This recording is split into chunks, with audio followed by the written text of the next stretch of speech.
Taste the Daily. தமிழகத்தில் உள்ள அரசு கலைக்கல்லூரிகளில் சுமார் 7300க்கும் மேற்பட்ட கௌரவ விரிவுரையாளர்கள் பணியாற்றி வருகின்றனர். இவர்களுடைய நீண்ட நாள் கோரிக்கை பணி நிரந்தரம் மற்றும் ஊதிய உயர்வு போன்ற கோரிக்கைகளாகும். கடந்த அதிமுக ஆட்சி காலத்தில் இவர்களுடைய கோரிக்கை நிறைவேற்றும் வகையில் பல்வேறு முன்னெடுப்பு பணிகள் மேற்கொள்ளப்பட்டன. ஆனால் இந்த திமுக அரசு பொறுப்பேற்றதிலிருந்து அவை முழுமையாக கைவிடப்பட்டு தற்போது அந்த விரிவுரையாளர்கள் வஞ்சிக்கப்பட்டு வருவது, அவர்களுடைய வாழ்வாதாரம் முழுமையாக பறிக்கப்பட்டு இருப்பதன் காரணமாக பல்வேறு போராட்டங்களில் தொடர்ந்து அந்த கௌரவ விரிவுரையாளர்கள் போராட்டத்தில் ஈடுபட்டு வருவது குறிப்பிடத்தக்கது. குறிப்பாக தேர்தல் நேரத்தில் இந்த கௌரவ விரிவுரையாளர்கள் அரசு மற்றும் தனியார் கல்லூரிகள் மட்டும் இல்லாமல் அடித்தட்டு மக்களை கூட இந்த பொய்யான தேர்தல் வாக்குறுதியின் மூலம் பல்வேறு வஞ்சனைகளுக்கு உள்ளாக்கிய இந்த ஸ்டாலின் அரசு இந்த அரசு கலைக்கல்லூரி விரிவுரையாளர்களையும் விட்டு வைக்காமல் அவர்களுக்கு ஒரு பொய்யான வாக்குறுதிகளை கொடுத்து, அதாவது பணி நிரந்தரம் செய்யப்படும், ஊதிய உயர்வு அளிக்கப்படும் உள்ளிட்ட பல்வேறு பொய்யான வாக்குறுதிகளை கொடுத்து அந்த விரிவுரையாளர்களை தற்போது ஏமாற்றி இருக்கிறது.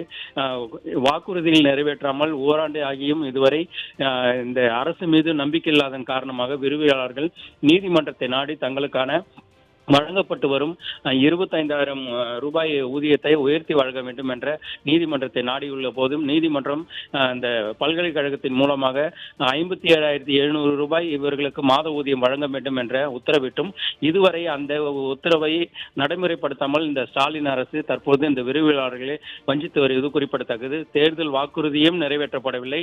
நீதிமன்றம் உத்தரவிட்டும் இவர்களுக்கான உத்தரவை அமல்படுத்தாமல் தொடர்ந்து இவர்களுடைய வாழ்வாதாரத்தை அடிமட்டத்துக்கு கொண்டு செல்லக்கூடிய பறிக்கக்கூடிய வகையில் இந்த ஸ்டாலின் அரசு தங்களை வஞ்சிப்பதாக கூறி இன்று அறிஞர் அண்ணா அரசு கலைக்கல்லூரி மற்றும் திண்டிவனம் திருவண்ணநல்லூர் அரசு கலைக்கல்லூரியில் சேர்ந்த 100க்கும் மேற்பட்ட அந்த கௌரவ விரிவுரையாளர்கள் மாவட்ட ஆட்சியர் அலுவலகத்தை முற்றுகையிட்டு போராட்டத்தில் ஈடுபடக்கூடிய காட்சிகளை தான் நாம் தற்பொழுது பார்த்து கொண்டு இருக்கிறோம். அங்கு மாவட்ட ஆட்சியருக்கு அலுவலகத்தை முற்றுகையிட்ட அவர்கள் அந்த ஸ்டாலின் அரசு தங்களை ஏமாற்றி தேர்தல் வாக்குறுதி கொடுத்து தங்களை ஏமாற்றியதோடு நீதிமன்றம் உத்தரவிட்டும் அதற்கான ஆணையை இதுவரை பிறப்பிக்கப்படாமல் தங்களுடைய வாழ்வாதாரத்தை பறிக்கின்ற செயலில் இந்த ஸ்டாலின் அரசு ஈடுபடுவதை கண்டித்தும் கோஷங்கள் எழுப்பக்கூடிய காட்சிகளை நம்மால் அங்கு பார்த்து கொண்டிருக்கிறோம். அந்த காட்சிகளை தான் நாம் பார்த்து கொண்டிருக்கிறோம். இந்த ஸ்டாலின் அரசு ஊழியர்களை மட்டும் இல்லாமல் அடித்தட்டு வாழ்வாதாரத்தில் இருக்கக்கூடிய ஏழை எளிய மக்களுக்கும் பொய்யான வாக்குறுதிகளை கொடுத்து இதுவரை நிறைவேற்றப்படாமல் பல்வேறு வகையில் மக்களை ஏமாற்றி வருவது, இது போன்ற அரசு ஊழியர்களின் பல்வேறு அரசு துறை சார்ந்தவர்கள் வீதிக்கு வந்து போராடக்கூடிய நிலையில் தற்பொழுது இந்த ஸ்டாலின் அரசு நிர்வாகத்திறனற்ற ஒரு ஆட்சியை பிரதிபலிக்கக்கூடியதாக பார்க்கப்படுகிறது. உமேஷ், விவரங்களுக்கு நன்றி சுரேஷ்.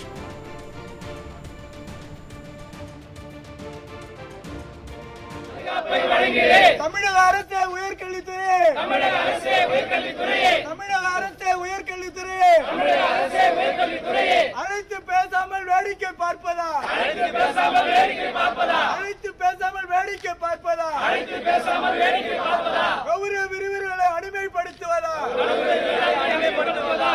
விரிவுரையாளர்களை அடிமைப்படுத்துவதா, கௌரவ விரிவுரையாளர்களை அடக்குமுறைக்கு ஆளாக்குவதா,